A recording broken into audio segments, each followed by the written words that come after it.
Mythe grec, Perséphone et les saisons. Perséphone et sa famille. Perséphone est la fille de Zeus, le dieu du ciel et de la foudre, et de Déméter, la déesse de la nature. Déméter est la déesse de toutes les plantes.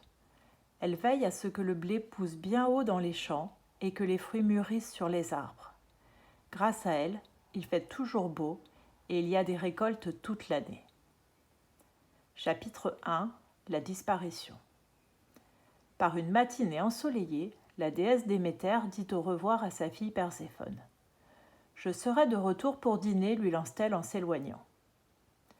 Après le départ de sa mère, Perséphone rejoint ses amis pour cueillir des fleurs avec elle. À la recherche des plus beaux lys, elle s'éloigne et se retrouve bientôt seule. Chapitre 2. Le terrible Hadès. Soudain, elle entend un bruit et lève les yeux. Elle aperçoit un char tiré par 4 chevaux noirs et conduit par Hadès, le dieu des enfers.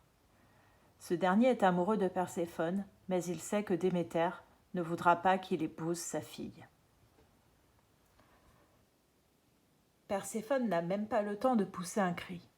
Hadès l'attrape et l'emporte sur son char. Alors que les chevaux poursuivent leur course folle, un immense trou s'ouvre devant eux. Hadès y mène son attelage et le sol se referme derrière eux.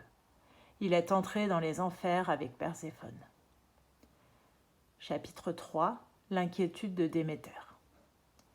Ce soir-là, lorsque Déméter rentre chez elle, elle appelle Perséphone sans obtenir de réponse. À la tombée du jour, Déméter commence à s'inquiéter. Où peut donc être Perséphone ? À minuit, elle allume une torche et part à sa recherche. Toute la nuit, elle appelle. « Perséphone, Perséphone, où es-tu » Mais personne ne lui répond.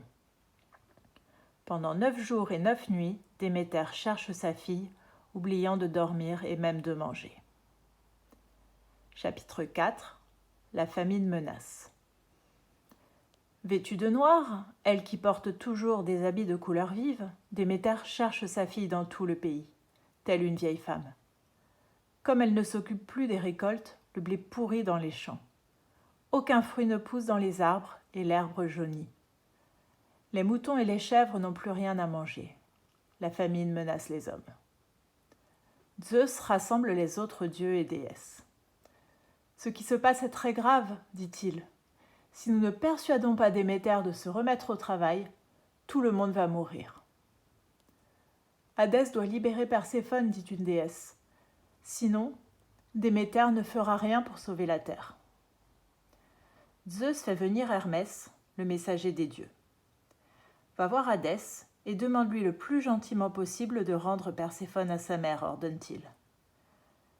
Hermès se met immédiatement en route.